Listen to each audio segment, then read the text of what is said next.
వదినా, నేను రుద్రాణి గారితో రాత్రి ఫోన్లో మాట్లాడాను.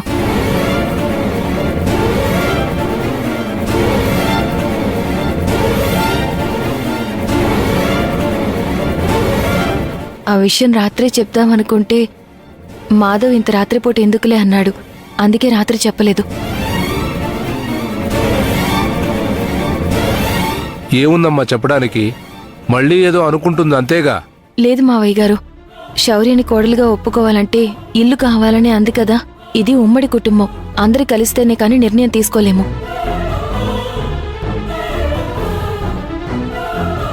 తన పెళ్లి కోసం మేం కాస్త బంగారం డబ్బు తీసిపెట్టాం, అది ఇవ్వగలము. కావాలంటే ఇంకొంచెం డబ్బు సర్దగలం, కానీ ఇప్పుడప్పుడే ఇంటి గురించి ఏమీ చెప్పలేము అన్నాను.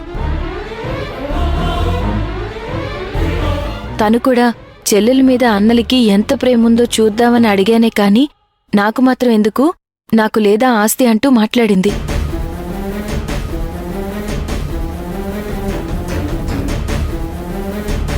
ఎలాగూ 3 మాసం కాబట్టి ఇప్పుడే వాళ్ళని తెచ్చుకోవడం మంచిది కాదు. కాబట్టి సంక్రాంతికి నేనే మీ ఇంటికొస్తాను, దగ్గరుండి వాళ్ళిద్దరినీ తీసుకొచ్చుకుంటాను అని నాతో చెప్పింది.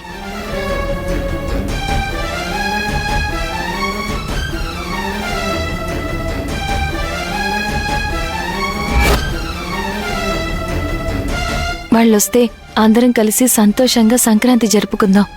వాళ్లతో పాటే శౌర్యని సిద్ధార్థిని పంపించేద్దాం. ఎంత మంచి విషయం చెప్పావమ్మా. ఓ పట్టానా దేనికి ఒప్పుకొని ఆ రుద్రాణి ఒప్పుకుంది అంటే నిజంగా మంచి విషయం అమ్మా. మంచి విషయమే కానీ తన నమ్మడానికి వీల్లేదమ్మా. ముందు వెనక మనం ముందే ఆలోచించుకోవడం మంచిది. మాధవ్, మనం ఉన్నాం కదా, ఏం చేస్తుంది? వాళ్ళు ఇబ్బంది పెడుతూ ఉంటే మనం చూస్తూ ఊరుకుంటావా?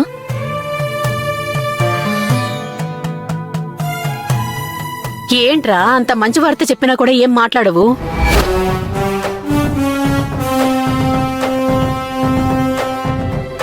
నిన్న ఇల్లు కావాలని చెప్పిన మనిషి ఒక్కరోజులో ఎలా మారిపోతుందమ్మా? మీరావిని ఎలా నమ్ముతున్నారో నాకు అర్థం కావడం లేదు.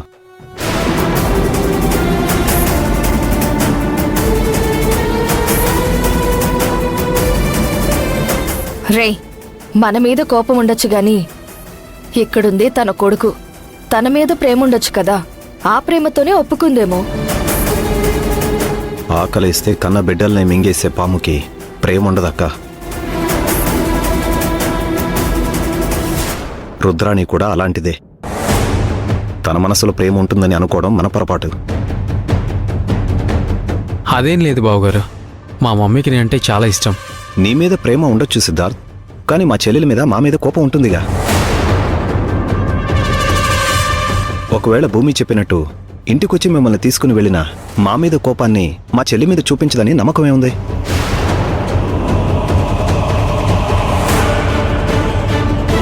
అలా ఏం ఉండదు బావగారు.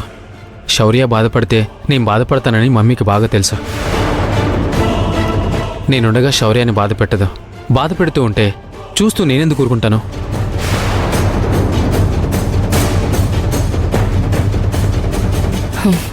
ఆడపిల్ల అత్తారింట్లో ఉంటేనే అందం రా.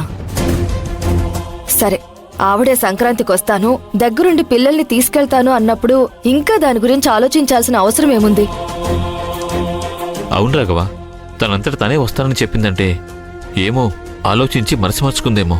రానివ్వు, పండక్కి మనతో పాటు తను ఉంటుంది. పండక్కి శౌర్యని సిద్ధార్థని తీసుకెళ్తుంది. ఏమో బావా, నా మనసెందుకో అంగీకరించలేకపోతుంది. ఎక్కడో ఏదో ఇబ్బంది ఉందనిపిస్తుంది. మొదట్నుంచి తన ప్రవర్తన అలా ఉంది కాబట్టి నీకలా అనిపించడంలో తప్పేమీ లేదు. ఇలా అనుమానంతో ఎంతకాలమని దూరం పెడతావు? ఒక్కసారి నమ్మి చూద్దాం. కొన్ని నమ్మకాలకి జీవితాలనే పణంగా పెట్టాల్సి వస్తుందక్క. అది ఆలోచించుకోండి.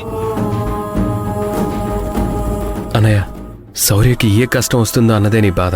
మన చెల్లెలు అక్కడ కష్టపడుతుంది, తనకి చిన్న బాధ కలిగిందంటే నువ్వు చూస్తూ ఊరుకుంటావా, నేను చూస్తూ ఊరుకుంటానా? కట్టుకున్న భర్త సిద్ధార్థ్ చూస్తూ ఊరుకుంటాడా?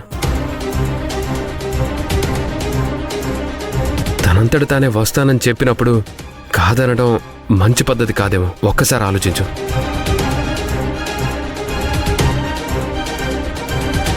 ఆవిడ చెప్పినట్టే వచ్చి పిల్లల్ని తీసుకెళ్తాను అంటే మనమేమి మాట్లాడకూడదురా. ఒక తల్లిగా ఒక అత్తగా తన కొడుకుని కోడల్ని ఇంటికి తీసుకెళ్లే హక్కు ఆవిడికే ఉంటుంది. కాదు అనే హక్కు మనకుండదు.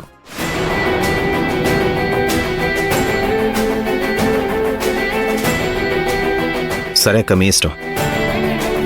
కానీ ఒక్కటి, శౌర్యకి ఏదైనా జరిగిందంటే మాత్రం నేను తట్టుకోను.